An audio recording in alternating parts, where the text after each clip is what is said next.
দর্শক কিছুক্ষণ আগে দেখছিলেন যে এখানে কিন্তু আইন শৃঙ্খলা রক্ষার জন্য কিন্তু নির্বাহী ম্যাজিস্ট্রেট এসেছেন এবং পুলিশও এসেছেন। আমরা একটু আপনাদের একটু জানাতে চাই যে ব্যতিক্রমী একটা উদ্যোগ নিয়েছে ঢাকা থেকে এসেছে একটি মাস্তুল ফাউন্ডেশন, একটি স্বেচ্ছাসেবী সামাজিক সংগঠন। এই সংগঠন কিন্তু বাংলাদেশের বিভিন্ন জেলায় গেছে এবং রংপুর জেলায়ও এসেছে। এবং আপনাদের যদি একটু দেখাই যে ভিন্নধর্মী একটি আয়োজন তারা করেছে এবং প্রতিটি হাটেই তারা টিম ভাগ হয়ে গেছে এবং একটি করে গরু কিনছে।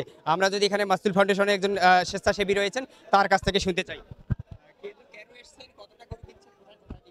আমরা হচ্ছে রংপুর এক টিম গিয়েছে, দিনাজপুর এক টিম গিয়েছে। তো আমরা রংপুর যে টিম এসেছি, তো আমরা 5টা গরু এবার দিব ইনশাল্লাহ। তো আমরা ঢাকা থেকে আসছি। বাস্তুল ফাউন্ডেশন অসহায় সুবিধা বঞ্চিত যারা এক বেলা গরু মাংস খেতে পারে না, সেই আগের বছর সেই গরু মাংস কোন দিন খেয়েছে, বুঝতো কোন দিন খেয়েছে সে এটাও জানে না, তাদের সাথে একসাথে মিলে গরিব অসহায় মানুষদের সাথে মিলে কুরবানি দিতে, এটা মজার জন্য যে মাস্তুল ফাউন্ডেশন দিতেছে, এতটুকু। দর্শক শুনছিলেন যে যারা দুস্থ মানুষ একবেলা খেতে পারে না গরুর মাংস, সেই মানুষগুলোকে তারা কিন্তু খুঁজে খুঁজে বের করে এখন কিন্তু তারা গরুর মাংস বিতরণ করবে এবং ঈদ পর্যন্ত থাকবেন। আমরা যদি আরেকজনের কাছে, আরেকজন স্বেচ্ছাসেবীর কাছে শুনতে চাই, রংপুর জেলায় কতটা গরু দিচ্ছেন এবং এই কার্যক্রম কতদিন ধরে চলছে? আচ্ছা, আমরা মাস্তুল ফাউন্ডেশন হচ্ছে একটা স্বেচ্ছাসেবী প্রতিষ্ঠান। এটা 2013 সাল থেকে আমরা কাজ করি। করোনায় আমরা প্রায় হাজার খানিক লাশ আমরা দাফন করেছি করোনার ভিতরে। এছাড়াও আছে আমাদের এতিমখানা আছে, বৃদ্ধাশ্রম আছে, আমাদের স্কুল আছে, মাদ্রাসা আছে। আমরা দুস্থ অসহায় লোকদের নিয়ে কাজ করি। মানুষকে মানে যেটা সহজ কথা হলো স্বাবলম্বী প্রজেক্ট আমাদের একটা আছে। এছাড়াও আমরা যে কোনো এমার্জেন্সি সিচুয়েশন, যেরকম রিসেন্টলি রেমাল গেল, রেমালেও আমরা কাজ করেছি, রান্না করা খাবার দিয়েছি। আমরা হলো গঙ্গাচড়ায় আসছি এক টিম, আর এক টিম আছে হলো খানসামাই, দিনাজপুর খানসামাই।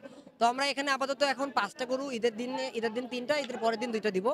তো এই গরুগুলো যাবে একটা এতিমখানায় যাবে, কিছু গুচ্ছগ্রামে যাবে, কিছু হলো আপনার শেল্টার হোমে যাবে এবং নদীর ভিতরে যে চরগুলো আছে এই চরের লোকজন আমরা এর আগে রেকি করে গিয়ে দেখেছি যে ওরা অনেক দিন হলোই মানে কোরবানি ছাড়া ওরা গরুর মাংসটা খায় না।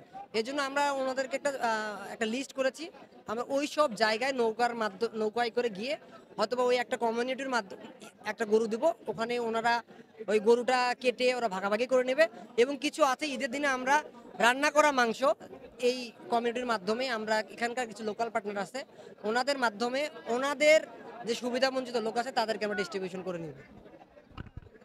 দর্শক শুনছিলেন যে এখানে যে মাস্তুল ফাউন্ডেশন স্বেচ্ছাসেবী একটি সংগঠন, তারা যেটি বলছিলেন যে 2013 সাল থেকে কাজ করছে এবং করোনাকালীন সময়ে তারা কিন্তু বিভিন্ন সামাজিক কার্যক্রম চালিয়েছে এবং পাশাপাশি গরিব অসহায় মানুষ যারা এবং বিশেষ করে চরাঞ্চলের মানুষ যারা গরুর মাংস কিনতে পারে না, তাদের জন্য তারা গরু বিতরণে নিমিত্তে শুধু ঢাকা থেকে কিন্তু রংপুর জেলার 2টি উপজেলায় অর্থাৎ খানসামা এবং এখানে বুড়িরহাটের 2টি উপজেলায় 2টি বাজারে অংশ নিচ্ছে এবং তারা কিন্তু হেঁটে খুঁজে খুঁজে গরু কিনছেন।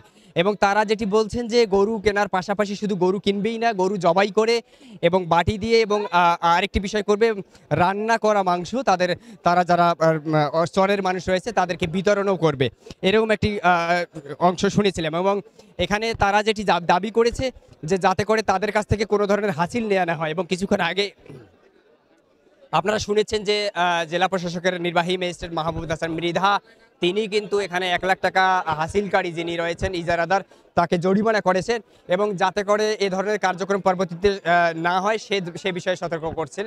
এবং এর পরবর্তীতে যাতে করে কোনো ধরনের বিশৃঙ্খলা হাটে না হয় এবং বেশি করে হাসিল আদায় করা না হয়, এবং যদি হাসিল বেশি করে আদায় করা হয় সেক্ষেত্রে কিন্তু পরবর্তীতে ইজারা বাতিল করা হবে বলে এরকম একটি ঘোষণা দিয়েছেন।